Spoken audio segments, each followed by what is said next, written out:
जय मसीह की। महानेम सेवकाई के माध्यम से हम आपके लिए लेकर आए हैं कबूतर की वाणी। इस श्रृंखला के दौरान हम चाहते हैं कि आप इस अध्ययन को सुने और इससे सीखें कि आज हमें कबूतर की वाणी सुनने की आवश्यकता क्यों है।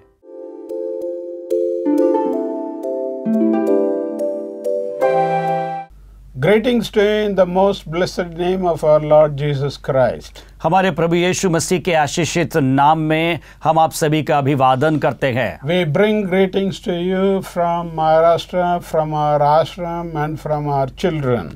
और हम हमारे महाराष्ट्र से, हमारे आश्रम से, हमारे बच्चों की ओर से आपके लिए अभिवादन लेकर आते हैं। We pray that God may bless us through this message. और हम प्रार्थना करते हैं कि परमेश्वर हमें इस संदेश के द्वारा आशीषित करे। Let's expect God to speak to us as we hear the word of God. और जैसे हम परमेश्वर का वचन सुनने जा रहे हैं तो अपेक्षा करें कि परमेश्वर इस संदेश के द्वारा हमें आशीषित करे। 2023 has gone and we have entered into 2024 and we have come to the end of the first month. और 2023 साल गुजर गया है और अभी हम 2024 के मध्य में आए हैं। As we hear the message of God, और जैसे हम परमेश्वर का संदेश सुनते हैं, let's expect God to speak to each one of us. हम अपेक्षा करें कि परमेश्वर आज हम सभी से बातचीत करे। Let us turn to the book of Lamentations. आइए हम इस समय में विलाप गीत की पुस्तक को खोले। Here the Lord is speaking, so let us hear it. और यहाँ पे प्रभु बात कर रहे हैं और अब हम उसे सुनेंगे। Let's expect from 3rd chapter verse 22. और इस समय में हम तीसरा अध्याय और उसके 22 वचन को देखेंगे। I'll read verse 22, 23 and 24 also. और इस समय में मैं वचन 22, 23 और साथ ही साथ 24 वचन भी पढ़ूंगा। Though the Lord's mercies we are not consumed. हम मिट नहीं गए हैं। Through the Lord's mercies we have not consumed, because his compassion faileth not. यह यहोवा की करुणा का फल है, क्योंकि उसकी दया अमर है। Then verse 23 says, they are new every morning. और फिर 23 वचन इस प्रकार से कहता है, प्रति भोर वह नहीं होती रहती है। Great is your faithfulness. तेरी करुणा महान है। Then verse 24. फिर 24 वचन में लिखा हुआ है, The Lord is my portion, says my soul, therefore I hope in him. मेरे मन ने कहा, यहोवा मेरा भाग है, इस कारण मैं उसमें आशा रखूंगा। Beloved, you might be wondering who has written these verses. प्रियो, आपको ये विचार करते हुए आश्चर्य होगा कि किसने इन वचनों को लिखा। These verses were written by Jeremiah the prophet. और ये जो वचन लिखने वाला और कोई नहीं, यिर्मयाह भविष्यवक्ता है। He is writing it with a broken heart and tearful heart. और जब वो इन वचनों को लिख रहा था, उस समय में उसका हृदय टूटा हुआ था और वो आंसुओं के साथ इसको लिख रहा था। Why? Because he has seen Jerusalem was completely devastated, destroyed, and the families were destroyed. Israel were carried to the exilic period. और इस समय में वो क्यों अपने टूटे हुए हृदय से इन वचनों को लिख रहा था? क्योंकि वो देख रहा था कि कैसे इज़राइल जो है पूरी रीति से नाश की ओर जा रहा है, किस रीति से उसे बंदवाई में लिया जा रहा है और किस रीति से वो बिखरा हुआ है। You know, we were 5 children to our parents. हम अपने माता पिता के लिए 5 बच्चे थे। When I was child, around 10 or 11 years, my daddy passed away. और जब मैं बालक ही था, उस समय में मेरे पिताजी का देहांत हो गया। And my relatives came to see and they were saying, finished, everything is finished, even the children's future is also finished. और उस समय में ऐसा हुआ, हमारे रिश्तेदार हमारे पास आए और कहने लगे कि अब तुम्हारा जीवन तो यहाँ पे पूरी रीति से बर्बाद हो गया है, यहाँ तक कि तुम्हारे बच्चों का भविष्य भी बर्बाद हो गया है। And my father passed away, so financially we were in a very difficult situation. और जब हमारे पिताजी की मृत्यु हुई उस समय में हम आर्थिक परिस्थिति से गुजर रहे थे। Nobody to support us. कोई भी हमारी सहायता करने के लिए तैयार नहीं था। Mummy was full of tears and she was not comforted. और उस समय में हमारी जो माता थी वो बहुत ही दुखी और खेदित थी और वो किसी भी रीति से वो शांत नहीं होना चाहती थी। Several nights she was without sleep. और कई रातों तक वो सोई नहीं थी। She was crying and weeping. और वो सिर्फ रोती रहती थी और हिचकिच करती थी। Maybe because she thought everything is over. क्योंकि हो सकता है वो ये विचार कर रही थी कि अब सब कुछ खत्म हो गया है। Here Jeremiah is also in the same situation, thinking that everything is over, even the city of Jerusalem is captured and everything is uprooted. और यहाँ पे हम इर्मया की व्यवस्था यही देखते हैं कि इर्मया भी यही विचार कर रहा था, क्योंकि जब उसने देखा कि यरूशलेम शहर पूरी रीति से जो है वह तहस नहस हो गया है, इज़राइल के लोगों को जो है बंदवाई में ले जाया गया, तो उसको लगा कि यहाँ पे सब कुछ समाप्त हो गया है। But in verses 22, 23 and 24 we see a ray of hope in these verses. लेकिन यदि हम 22, 23 और 24 वचन को ध्यान से देखें तो उसमें हम देखते हैं एक आशा की किरण। And there is a praise for God's faithfulness. और वहां पे हम देखते हैं कि परमेश्वर की विश्वास योग्यता के लिए वहां पे स्तुति की जा रही है। In verse 22 it says, through the Lord's mercies we are not consumed because his compassion faileth not. और 22वें वचन में इस प्रकार से लिखा है, हम मिट नहीं गए, यह यहोवा की करुणा का फल है। You know, whenever we lose some important person in our family, we feel, oh, why did I lost him? Why can't I go instead of that person? और जब हमारे घर में यदि कोई ऐसा व्यक्ति जो हमारे लिए बहुत ही मायने रखता है, यदि उसका देहांत हो गया, तो हमारे मन में भी इस प्रकार का विचार आता है कि क्यों मैं इसके जगह पे नहीं चल बसा। Here in this verse also we see the same concern, and Jeremiah expresses, we as a remnant or small group left over, and it is purely because of God's grace. और यहाँ पे हम देखते हैं कि इर्मया की भी ऐसी ही अवस्था है और वह इस रीति से विचार कर रहा है कि हम जो चुने गए हैं,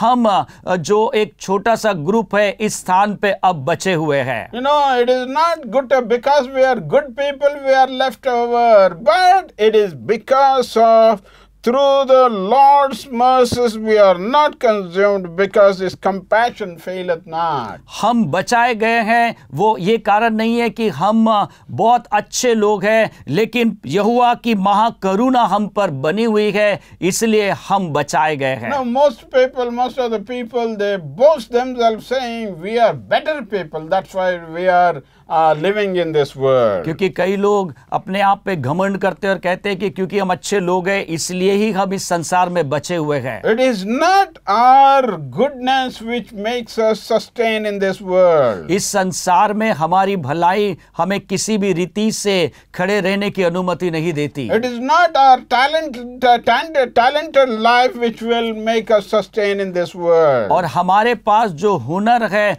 वो भी हमें इस संसार में जो है जीने की अनुमति नहीं देते। So Jeremiah declares that it is because of the mercies of the Lord we are alive today. लेकिन यहाँ पे इर्मया इस बात की घोषणा करता है क्योंकि यहोवा की महाकरुणा हम पर हुई है, इसलिए हम आज जीवित हैं। You know, let's go to the Luke's gospel. इसलिए हम लूका के सुसमाचार में जाते हैं। Sometimes we are in the kind of this mentality in Luke's gospel which is recorded.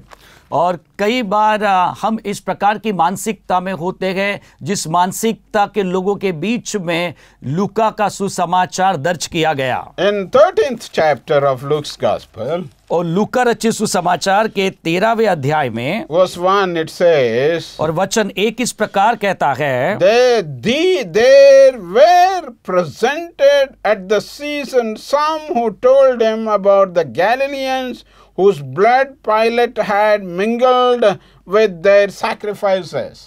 उस समय कुछ लोग आ पहुंचे और उससे उन गलीलियों की चर्चा करने लगे जिनका लहू पिलातुस ने उन्हीं के बलिदानों के साथ मिलाया था। Beloved, here it is written about Galileans. प्रियो, यहाँ पे गलीलियों की चर्चा की जा रही है। There were some Galileans whose blood who were killed and then whose blood was added with the sacrifices of those times.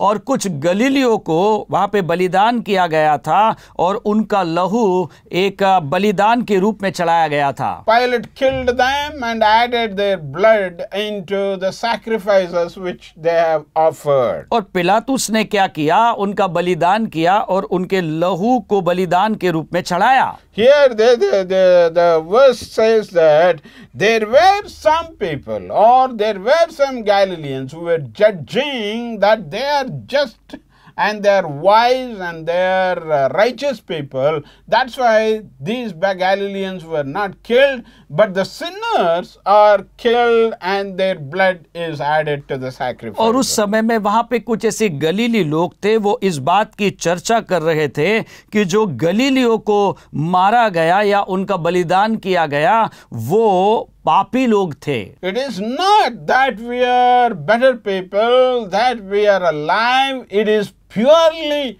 God's mercy which is covering us. लेकिन ये बात नहीं है मेरे प्रियो, आज हम जो जिंदा है वो हमारे अच्छे कामों के अनुसार नहीं, हमारी धार्मिकता के जीवन के द्वारा नहीं, लेकिन जो यहोवा की करुणा हमें पकड़े हुए है उसके कारण आज हम जीवित हैं। Now let's read again verse 2 of verse 13 of Luke. और लूका रचित सुसमाचार 13 अध्याय उसके 2 वचन को फिर से हम पढ़ते हैं। And Jesus answered and said to them, यह सुन यीशु ने उनको उत्तर दिया, Do you see that these Galileans were worse sinners than all our Galileans because they suffered such things? क्या तुम समझते हो कि ये गलीली और सब गलीलियों से अधिक पापी थे कि उन पर ऐसी विपत्ति पड़ी? Beloved, it is not a comparative righteousness which saves us. और यहाँ पे मेरे प्रियो हम देखते हैं कि धार्मिकता हम तुलना नहीं कर सकते कि जो हमें बचाने के लिए उपयुक्त है। You know, many people uplift themselves. कई लोग अपने आप को ही ऊंचा उठाते हैं। That is why Dr. Luke is rightly writing here how we are, how we have to be. और यही कारण है कि वैद्य लूका इस बात को सही रीति से लिखता है कि हमें कैसे होना चाहिए और हम अब कैसे हैं। Whoever you may be. आप चाहे जो कोई भी क्यों ना हो। In verse 3 of 13th chapter Luke's Gospel. और लूका सुसमाचार के 13 अध्याय के 3 वचन में And there we read that unless we repent, we are also in the same plane of the wicked और unrighteous Galileans. और तीसरे वचन में जब हम पढ़ते हैं तो हम यही बात को देखते हैं कि यदि हम मन नहीं फिराएंगे तो हम भी उन्हीं लोगों के साथ गिने जाएंगे जो लोग अपने आप को धर्मी और अपने आप को अच्छा समझते हैं। Now let us turn to Luke's Gospel 18th chapter. आइए इस समय में लूका रचित सुसमाचार के 18 अध्याय में हम देखें। Let's read verse 9. और हम उसका 9वां वचन देखें। It says, Also he spoke this parable to some who trusted in themselves that they were righteous and despised others. और वहां पे इस प्रकार से लिखा हुआ है, उसने उनसे जो अपने ऊपर भरोसा रखते थे कि हम धर्मी हैं और दूसरों को तुच्छ जानते थे, यह दृष्टांत कहा। Beloved, here in this verse, there are people, a group of people who were trusting in themselves, saying we are better people than other people. प्रियो, यहाँ पे कुछ लोगों का समूह हमें देखने को मिलता है जो लोगों को देखकर उनको उनकी तुलना खुद से करते हैं और कहते हैं कि हम इनसे अच्छे हैं, ये तो तुच्छ है, हम धर्मी हैं। So Jesus is giving a parable there of comparative righteousness. और इसलिए यहाँ पे यीशु मसीह धार्मिकता की तुलना के विषय में एक दृष्टांत को कहते हैं। So Jesus is saying also he spoke this parable to some who trusted in themselves that they were righteous and despised others. और उसने यह दृष्टांत उन लोगों के विषय में लिखा जो अपने आप पर भरोसा रखते थे और अपने आप को धर्मी जानकर दूसरों को तुच्छ जानते थे। So they have not only compared them their righteousness, but they despised others whom they thought that they are less righteous. वो केवल अपने धार्मिकता की ही सराहना नहीं करते थे, लेकिन साथ ही साथ वो दूसरों को तुच्छ भी जानते थे। And then verse 10 says, और इसलिए वचन 10 इस प्रकार कहता है, Luke 18:10, लूका 18 अध्याय उसका वचन 10, 2 men went up to the temple to pray, one a Pharisee and the other a tax collector. दो मनुष्य मंदिर में प्रार्थना करने के लिए गए, एक फरीसी था और दूसरा चुंगी लेने वाला। You know, Pharisees were thinking that they were righteous. और फरीसी इस प्रकार का विचार करते थे कि वे धर्मी हैं। They were thinking that they are righteous because of their good deeds. क्योंकि वो भले काम करते थे, इसलिए उनका ये विचार था कि वे धर्मी हैं। They were thinking because they were reading the Bible, reciting the Bible, that they are good people, better people. क्योंकि वे पवित्र शास्त्रों को पढ़ते थे, उसको मनन करते थे, इसलिए उनकी ये विचारधारा हो गई थी कि वे ही धर्मी लोग हैं। And then verse 11 और says, 11 वचन इस प्रकार कहता है, the Pharisee stood up फरीसी खड़ा हुआ and prayed thus with himself, God, I thank you that I am not like other men, extortioners, unjust, adulterers, or even as this tax collector. और वो फरीसी खड़ा होकर अपने मन में यो प्रार्थना करने लगा, हे परमेश्वर, मैं तेरा धन्यवाद करता हूं कि मैं दूसरे मनुष्यों के समान अंधेर करने वाला, अन्यायी और व्यभिचारी नहीं, और ना इस चुंगी लेने वाले के समान हूं। How is he praying? He is praying and making a list of other people before he starts actual prayer. वो यहाँ पे किस प्रकार की प्रार्थना कर रहा है? वो प्रार्थना करते समय में दूसरों के जीवन के ऊपर में दोष लगाने की यादी तैयार कर रहा है। Because Pharisees were always with scripture. क्योंकि जो फरीसी लोग थे वे हमेशा शास्त्र वचन जानते थे। They were carrying Bible everywhere. वो जहां भी जाते थे पवित्र शास्त्र लेके जाते थे। They used to memorize the scripture. वे वचनों को मनन करते थे। They were very good people. वे बहुत अच्छे लोग थे। That is why they were thinking that their good deeds or the religious deeds will save them. यही कारण था कि वे ऐसा विचार करते थे कि उनके भले काम और उनके धर्म के काम उन्हें बचा सकते हैं। So in 11th verse it says, the Pharisee stood and prayed thus with himself, God, I thank you for that I am not like other men. और यहाँ पे फरीसी खड़ा होकर अपने मन में यो प्रार्थना करने लगा, हे परमेश्वर, मैं तेरा धन्यवाद करता हूँ कि मैं दूसरे मनुष्य के समान नहीं। Who are other men then? तो ये दूसरे मनुष्य कौन थे? Number 1, they were the extortioners. पहले वे अंधेर करने वाले थे। Number 2, they were the unjust people. दूसरे ये अन्यायी लोग थे। Number 3, they were unjust people and adulterous people. और वहां पे हम देखते हैं कि वे अन्यायी लोग भी थे और व्यभिचारी भी थे। Then the last one is tax collector. Tax collectors those days were treated as dogs. और सबसे अंत में जो लोग थे वे चुंगी लेने वाले थे और उस समय में चुंगी लेने वालों को कुत्तों के समान व्यवहार किया जाता था। So after that the Pharisee gives a list about himself. स्वयं के विषय में वह अपने बढ़ाई को कर रहा था। Yeah, verse 12 says, और 12 वचन इस प्रकार कहता है, I fast twice a week.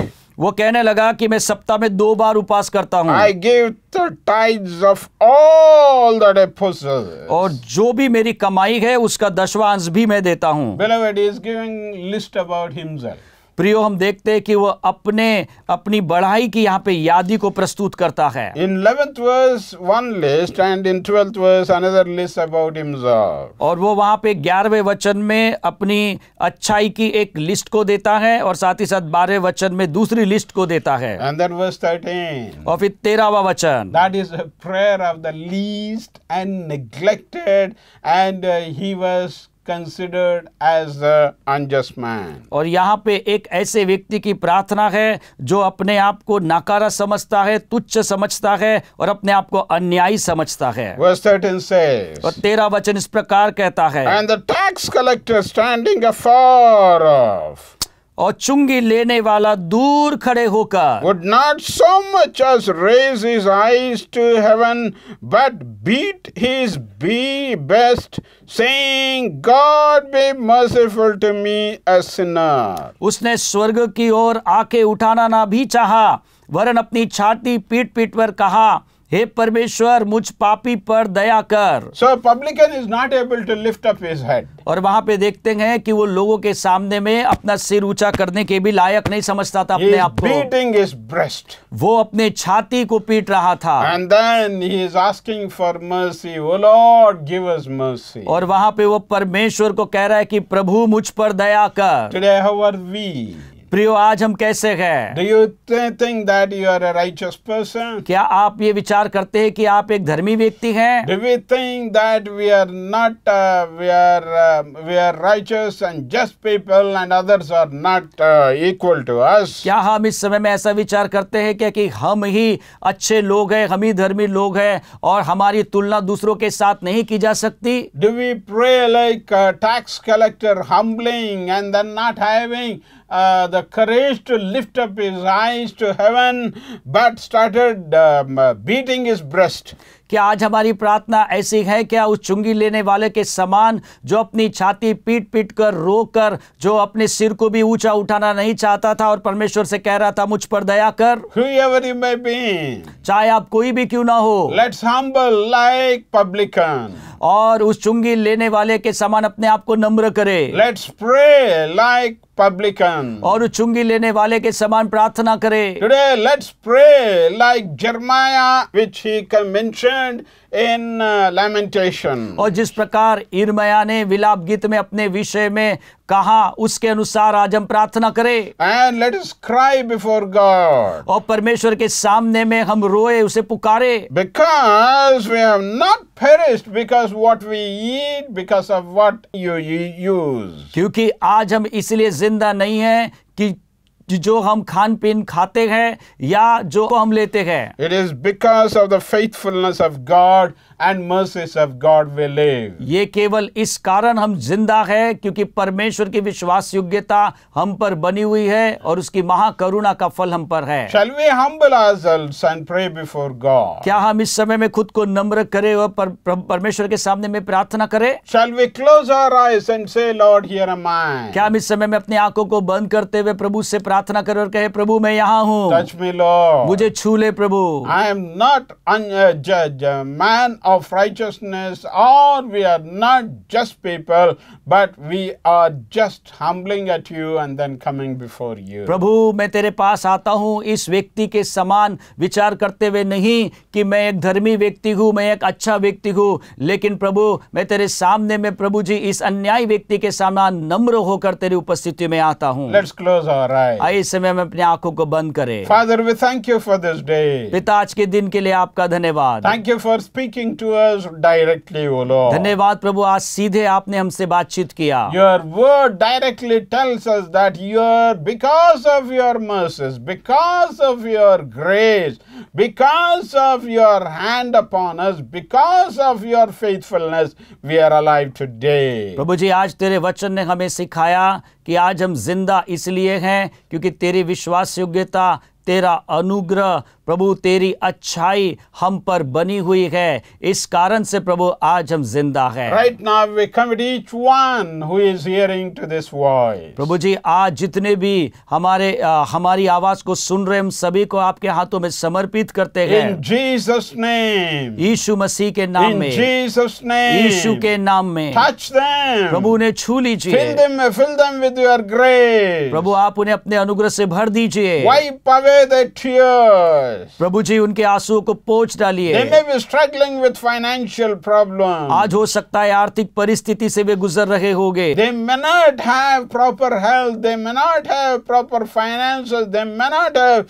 good future. They may be struggling with future. हो सकता है इस समय में हो, आर्थिक तंगी में हो सकता है वो विचारों में हो कि उनके पास अच्छा भविष्य नहीं है। In Jesus' name. यीशु मसीह के नाम में, In Jesus' name. यीशु मसीह के नाम में Touch them. प्रभु उन्हें छू लीजिए। Give victory over financial problems. उनकी आर्थिक परिस्थिति के ऊपर उन्हें जय दीजिए। In Jesus' name, take control of their future, O Lord. प्रभु इस समय में यीशु मसीह के नाम में उनके भविष्य के ऊपर में आप नियंत्रण रखें। Give them grace to move on in their future and glorify your name at every juncture. प्रभु जी उन्हें अनुग्रह दीजिए ताकि वो अपने भविष्य में आगे बढ़े और प्रभु जी हर एक पथ पे प्रभु वो आपके हाथ को देखे। In Jesus' name we offer this prayer of Father. इस प्रार्थना को हम यीशु मसीह के नाम से आपके पास लेकर आते हैं पिता। Amen. आमेन, Amen. आमेन, Hallelujah. हालेलुया। प्रियो, हम आपको प्रोत्साहित करना चाहते हैं कि आप कबूतर की वाणी इस कार्यक्रम को हर शुक्रवार सुबह 10 बजे से 10:30 के बीच शुभ संदेश टीवी चैनल पर देख सकते हैं। यदि आपके पास इस संदेश से संबंधित कोई प्रश्न है या आपकी कोई प्रार्थना विनती है तो आप हमें इस दिए गए नंबर पर संपर्क कर सकते हैं।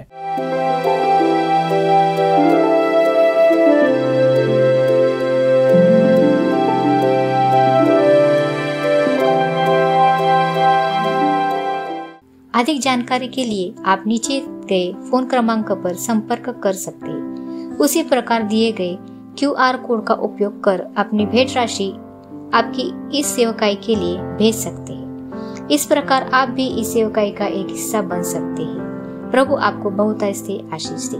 धन्यवाद।